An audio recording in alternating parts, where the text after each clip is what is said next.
a avaliar o Didi Adorim por igual, como mostrava, outros olhos, o arregalo de ciúmes. Há que digo que se teme por amor, mas que por amor também é que a coragem se faz. Deu silêncio. Aquilo tardou assim, feito tamanduá, a língua põe, feito quem quer comungar. A mocinha me tentando com seu parado de águas. A boniteza dela esteve em minhas carnes. Ela perigou. Não perigou no instante. Achei minha ideia adiada uma razão maior, que é o sutil estatuto do homem valente. Aquela formosura, aquela delicadezazinha, então podiam mesmo ser assim, em toda a segurança, feita ela fosse, por um exemplo, filha minha. A mocinha, de repente eu gostava de dar a ela muito forte proteção. Diadorim não imaginasse isso. Os olhos de Diadorim não me reprovavam. Os olhos de Diadorim me pediam muito socorro. Seu Ornelas empalidecido. Certo que, num rebimbo de raio, pronto. O Ornelas estava caído muito morto com uma bala entre o olho antes de notar sequer que eu tinha pensado em arisco de mover nas armas. Diadorim, caso fosse, ele eu desarmava. E meus homens estariam ali, todos de pé, fechando praia de mar. A menina mocinha, que eu agarrava nos braços, era uma quanta coisa primorosa que se esperneia. Mas eu não quis. Adio, quanto e qual não quis, digo ao Senhor. E Deus mesmo baixa a cabeça que sim. Era um homem danado, diverso. Era eu, aquele jagunço Riobaldo. Donde o que eu quis foi oferecer garantia a ela por sempre. Ao que debati no ar os altos da cabeça. Segurei meus cornos. Assim retido, sosseguei e melhor. Como que depois do fogo de ferver no azeite em corpo de meu sangue todo, agora só chupei aquele vapor fresco, fortíssimo, de vantagens, de bondades. Menina, tu há de ter noivo correto, bem apessoado e trabalhador, quando for hora, conforme tu merece, e eu rendo praça que votos faço. Não vou estar por aqui no dia para festejar, mas em todo tempo, vocês carecendo, podem mandar chamar minha proteção, que está prometida. Igual eu fosse padrinho legítimo em bodas.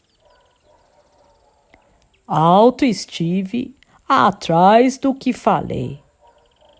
Ela se assustou outra vez, sem capacidade nenhuma, ainda mais ao avermelhar. E eu também mercê escolhi, da alegria verás nos meus olhos de Diadorim. Será que por contentar profundo Diadorim eu tinha feito aquilo resoluto? Ou por outra, por aquele próprio velho homem, seu Ornelas, que nesse intervalo de instante dizendo estava: agradece, minha filha, as todas as palavras deste grande chefe, que é declarado sagrado nosso amigo perante as voltas todas que o mundo dá e der. Realmente, então, eu virei para ele, e daí, deveras, fui afoito que eu quis com ele outras conversas, e prezei a amizade daquele homem dos sertões transatos, o quanto fiz perguntas. Aceitei o chá de laranjeira, com que sempre dei bem, numa tigela grande com capricho desenhada. Minha gente, junto comigo, escutava.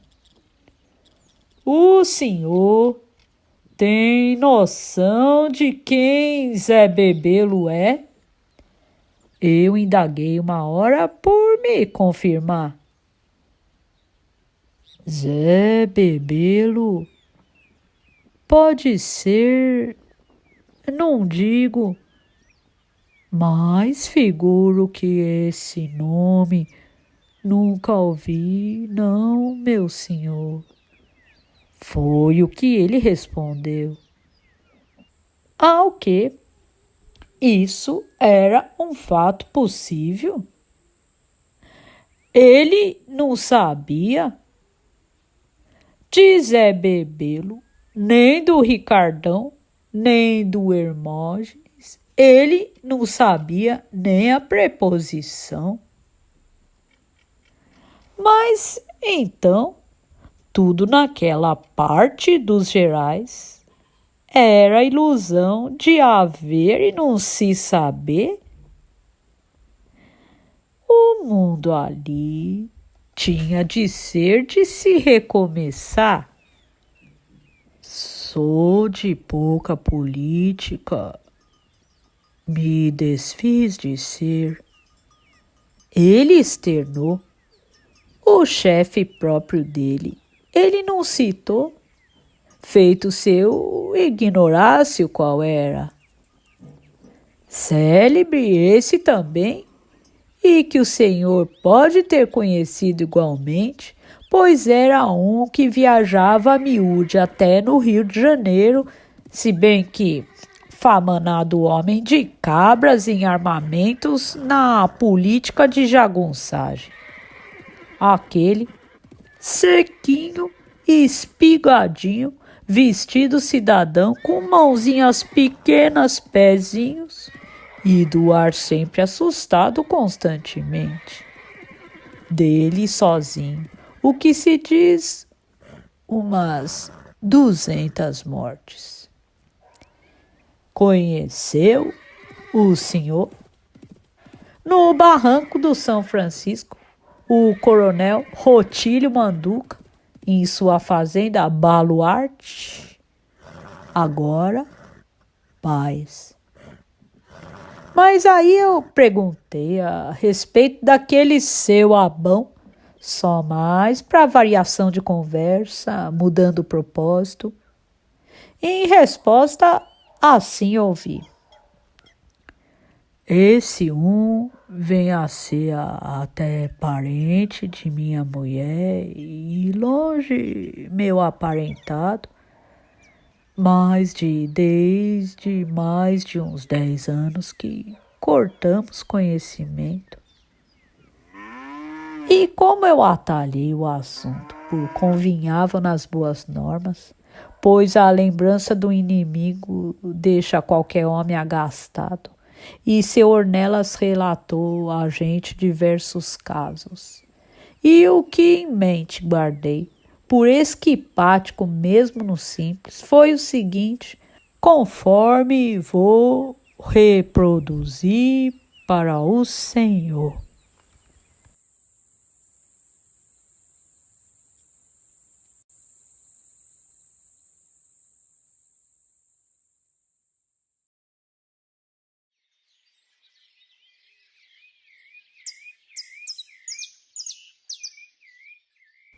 E o que em mente guardei, por esquipático mesmo no simples, foi o seguinte: conforme vou reproduzir para o Senhor, o qual se deu da parte da banda de fora da cidade da Januária. Seu Ornelas, nessa ocasião, tinha amizade com o delegado Dr. Hilário, rapaz instruído, social, de muita civilidade, mas variado em sabedoria de inventiva e capaz de uma conversação tão singela que era uma simpatia com ele se tratar. Me ensinou meio humilde coisas. A coragem dele era muito gentil e preguiçosa, sempre só depois do final acontecido era que a gente reconhecia como ele tinha sido homem no acontecer.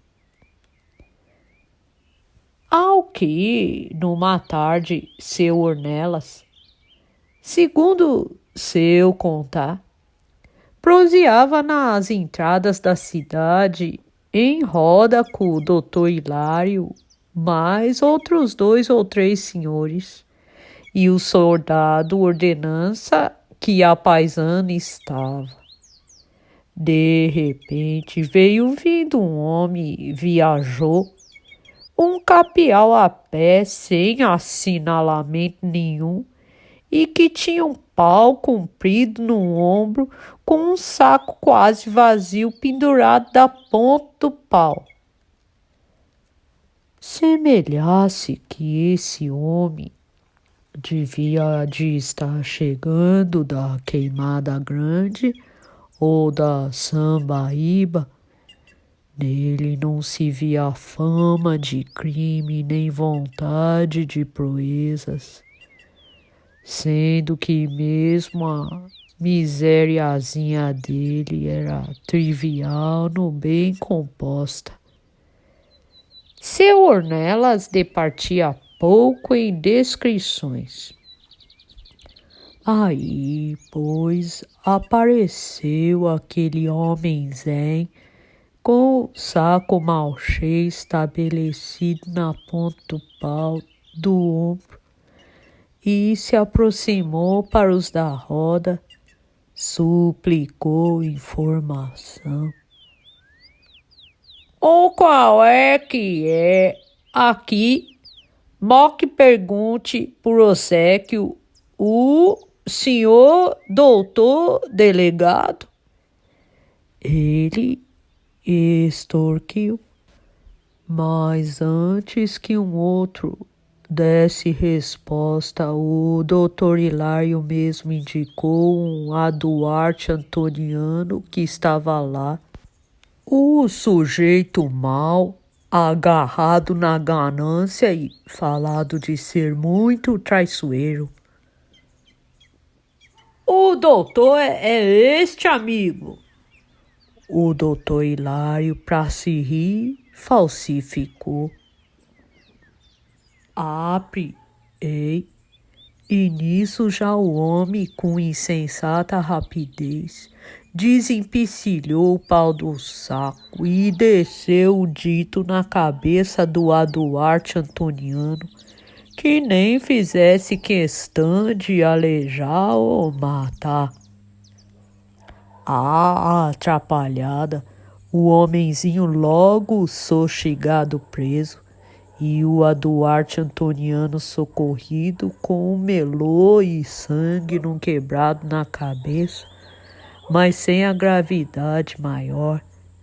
Ante o que o doutor Hilário, apreciador dos exemplos, só me disse: pouco se vive e muito se vê.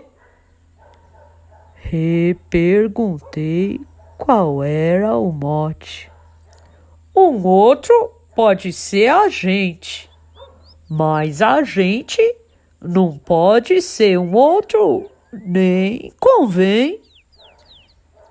O doutor Hilário completou: acho que esta foi uma das passagens mais instrutivas e divertidas que até hoje eu presenciei. Tal e outras contou o seu Ornelas, senhor de prosa muito renovada, pelo que, por todo o seu ar, deixei com ele a mão, ainda que às vezes eu ficasse em dúvida se competia, sendo eu um chefe, aturar que um outro ficasse e tecesse guiando a fala. E também, com o tardio da noite, veio a hora de se desapiar da mesa e eu teimei em rejeitar a oferta de cama em catre, em quarto ou sala, mas fui fora caçar o meio da minha gente, por sinal que armei rede por entre cajueiro e genipapeiro, perto dos currais, e para o segundo sono, mudei de rearmar de faveira para faveira, lá para dentro de uma cerca. Mas na mesa, aquele menino guirigó, na sem vergonhice inocente de sua pouca geração, tinha adormecido completo antecipadamente, e eu consenti que as mulheres carregassem coitadinho diabinho pesado como um de maioridade e levassem para dormir sei lá onde por entre colchão e lençol. A vida inventa. A gente principia as coisas no não saber porquê e desde aí perde o poder de continuação. Porque a vida é mutirão de todos, por todos remexida e temperada. Assim eu tinha trazido o pretinho guirigó de Sucruiú e agora ele estava indo para se deitar no limpo e fofo nos braços da jovem donzelas carregado, somente que inteirado no sono. Ele mesmo disso não soubesse nem aproveitasse do que em sua existência dele era que estava se sucedendo. Ah, pois, boa noite, o senhor tenha, chefe, com um aprazível amanhecer. Assim seu Ornelas me saudou, ao que eu, regozijado e bem servido, retribuí a ele, quase com aquelas mesmas palavras. As partes que se deram ou não se deram ali na Barbaranha, eu aplico, não por veso meu de dar delongas e empalhar o tempo maior do senhor como meu ouvinte, mas só porque o compadre meu, Quelemem, deduziu que os fatos daquela era faziam significado de muita importância em minha vida verdadeira, e entradamente o caso relatado pelo seu Ornelas, que com a lição solerte do doutor Hilário se tinha formado. Aí narro, o senhor me revele e suponha. No outro dia, acordei com a boca amarga e doce, e o través de baixar alguma ordem comandando, esse dia com essa noite não se pertencia.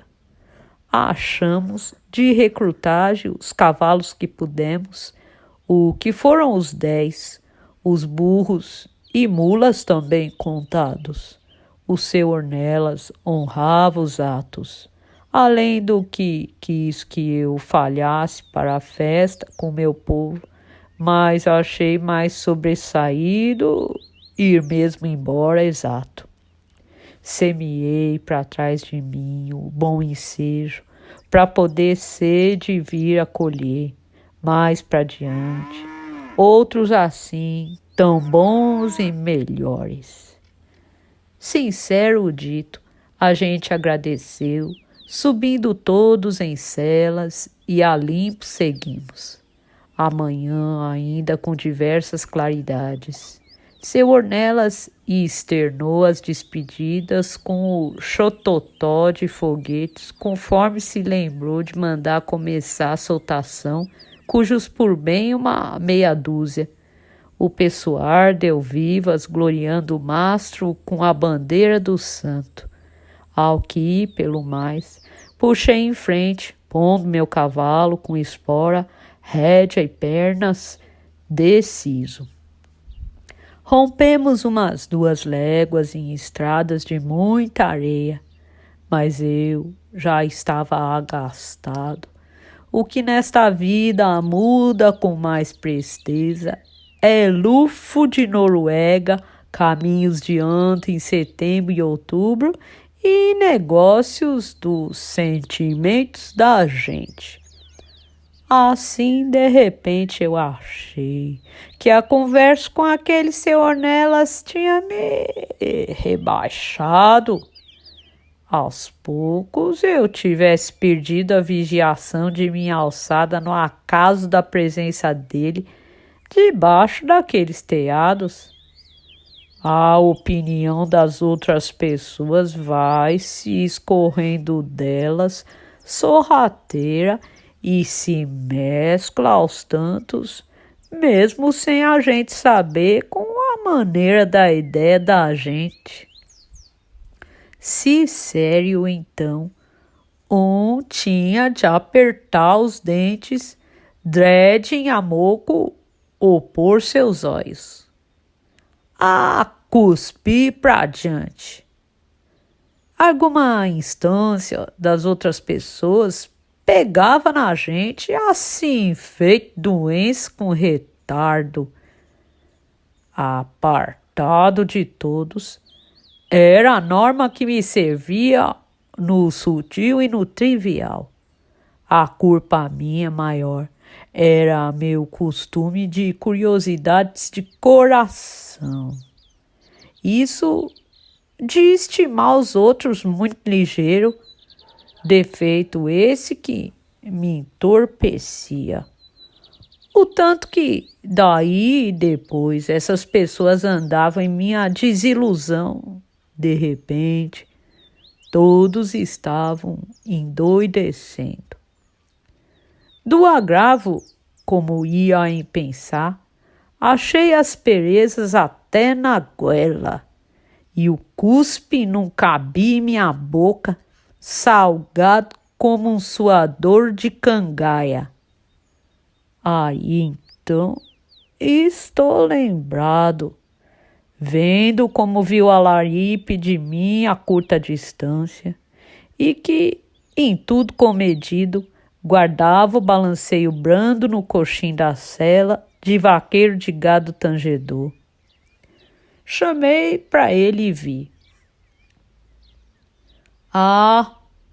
O velho entregou os cavalos, hein, Alaripe? Coração dele aguou.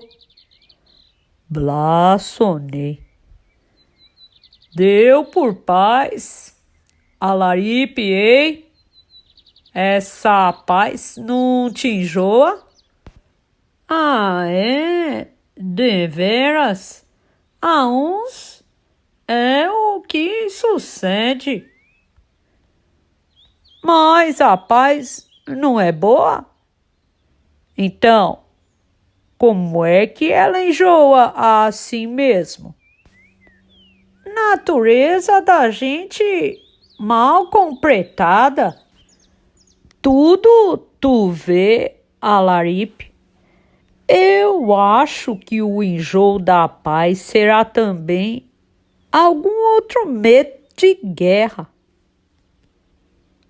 Pode que seja.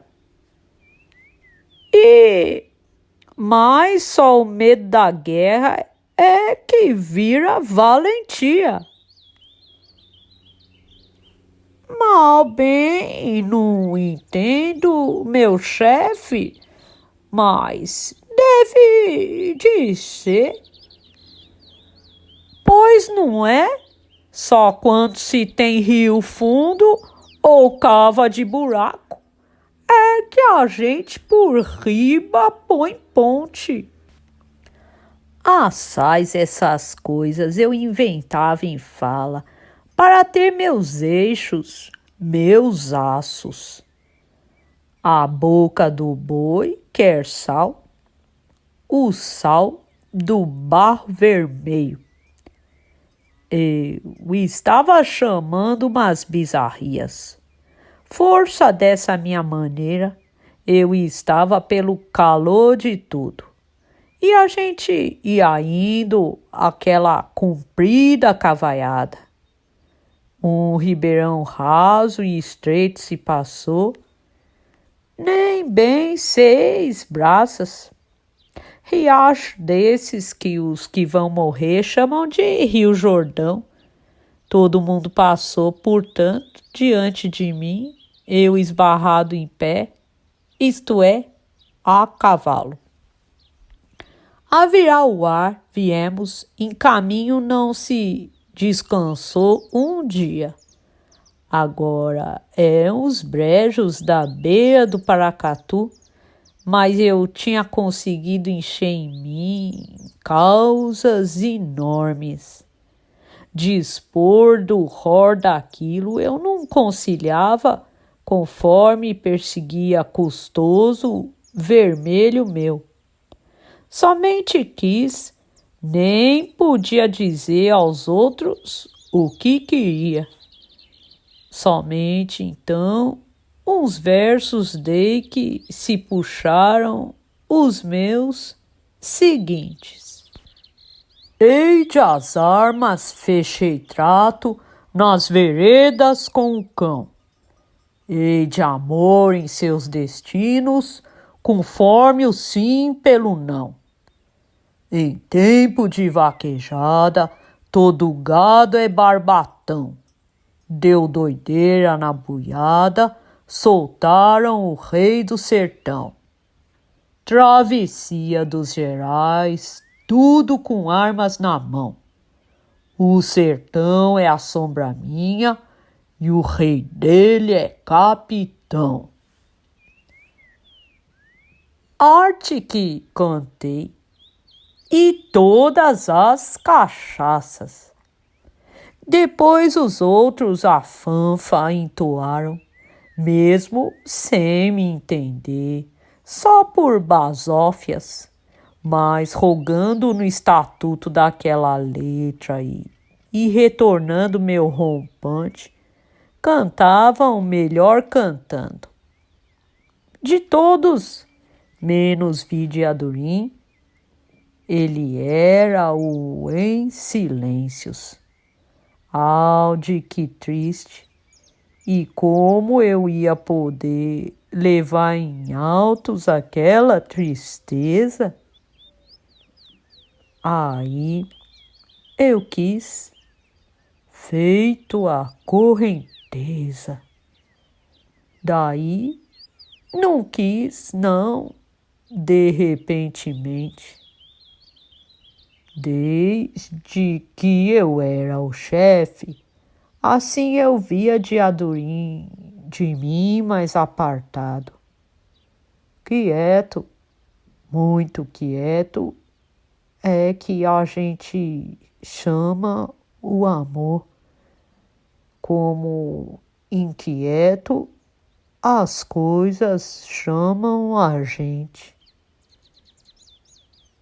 E já se estava ante frente do Paracatu, que também recovava o pouco e escasso. Esbarrei não, nem examinei o adiante. Demeti meu cavalo n'água. Os outros me acompanharam, assim atravessamos. Vai, Viemos, viemos. Esses dias em ondas. Sei só as encostas que subi a festo. O chapadão, céu de ferro. E era a lua nova. Aquelas pedras brancas que de noite tanto esfriam. As caraíbas estavam dando flor.